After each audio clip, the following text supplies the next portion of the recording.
ఆ దొంగ భక్తులను ఏరివేయటానికి బాబా పెట్టిన పరీక్ష ఇది. నాకు తెలుసు నా భగవంతుడు నన్ను మోసం చేయడు.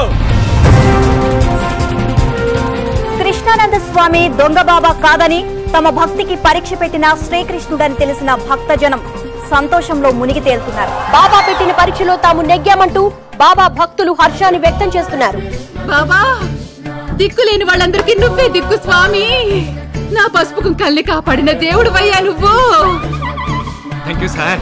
నీ promotion letter. Thank you very much sir. Thank you brothers. Thank you sir. నువ్వు టాలెంటెడ్ అని నాకు తెలుసురా. దేవుడు భక్తులకు పరీక్ష పెట్టినట్టు నీకు పెట్టాడు.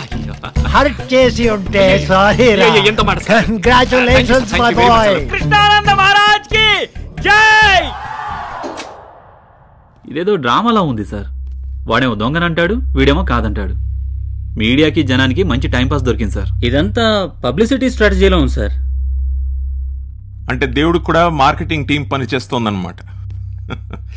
నేను ఒక దొంగని అని వాడు చెప్తున్నప్పుడు వాడి మాటల్లో డెన్సిటీ, కళ్ళల్లో ఆనెస్టీ నన్నే కన్ఫ్యూజ్ చేశాయి. నిజానికి అబద్ధానికి మధ్య తేడా పట్టుకోలేనంత గొప్ప నటుడు వాడు. మీరు ఒక పని చేయండి, ఆ స్టేజ్ మీద ఉన్న లాయర్, పోలీస్, పొలిటీషియన్ వాళ్ళ బయోడేటా మొత్తం డీటెయిల్ గా గ్యాదర్ చేయండి. Okay sir. మరొక విషయం, ఆ మాటలు మాంత్రికుడు తలపాకు పంతులు ఎవరో వాడి హిస్టరీ మొత్తం నాకు కావాలి. అలాగే సార్. ఆశ్రమంలో ఉండి ఆ బాబా సంగతి నేను చూసుకుంటాను. ఏంట్రా మైక్ పట్టుకొని ఏంట్రా వాగుతున్నావు? ప్లాట్ఫారం మీద తిరిగిన కొడుకులు తినటానికి ఉండటానికి ఉండేసరికి వాళ్ళు బలిసి కొట్టుకుంటున్నారా? ఒకళ్ళు నిజం చెప్పమన్నారా? ఎవరో ఒకళ్ళు అడిగేది నిన్నే. రే నిన్నిక్కడ చంపి పాతేసిన అడిగేవాడు లేడు. ఎవరో ఒకళ్ళు. ఎవరండి సార్? ఆ పంతులు గారు చెప్పాడు. కావాలంటే చిన్నబాబుని అడగండి. అవునన్నా, వాడికి మెంట్లో నీకు ముందే చెప్పాను కదా. అయినా ఏం సార్ ఇది? ఆయన వాడు చెప్పంటాడు, మీరే చెప్తే చంపేస్తా అంటారు. ఎవరు మాటలు అర్థం కాక తలకాయ పైలిపోతుంది. ఇక్కడ చంపేయండి సార్, ఏదో బతుకు బతకలేకపోతున్నాం. దీని అమ్మ జీవితం. ఎక్కడ ఉన్నాం సార్? బయటే బెటర్ కదా సార్. బాధ అయితే మనసు ఎందుకంటే పెగ్గలు తాగొచ్చు. ఇక్కడ ఏమో సార్, అగరొత్తులు సాంబ్రాణి తప్ప ఒక సిగరెట్ లేదు, ఓ ముంత ఆటక లేదు, ఏదీ లేదు. చంపండి సార్, చంపండి.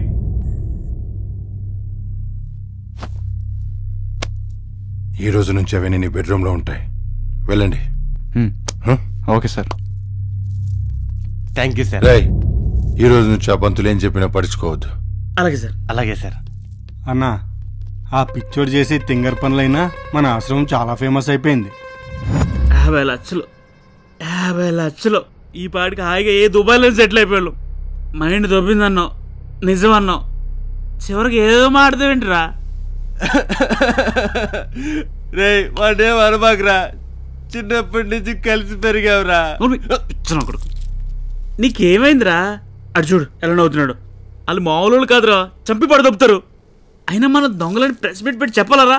రే వాడు చెప్పాలట్రా, మనం దొంగపోవాలతోనే పుట్టావురా. స్టాంపేసి చెప్పాలరా? స్టాంపేసి చెప్పాలా? ఒక మీదగా నువ్వు చెప్పింది కరెక్టేరా.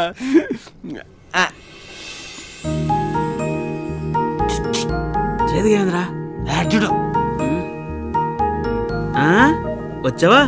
దా తల్లి దా. ఏ టైంలో వచ్చావే? మామిడి దయ్యంలా పట్టేశావు. చూడు ఆడెలా నవ్వుతాడు చూడు. పూనో పంచే, మామిడిని చంపేసే, మమ్మల్ని చంపే. అయినా మేము నీకేం చేసామే? ఇది మనోడిని వదులుతురా.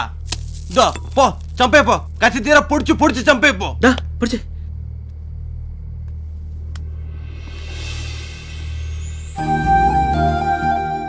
అమ్మా నాన్న ఎవరో తెలీదు, ఎక్కడ పుట్టానో తెలీదు. నిజం కావాలంటే ఏముంది నా దగ్గర? నీ మీద ప్రేమ తప్ప.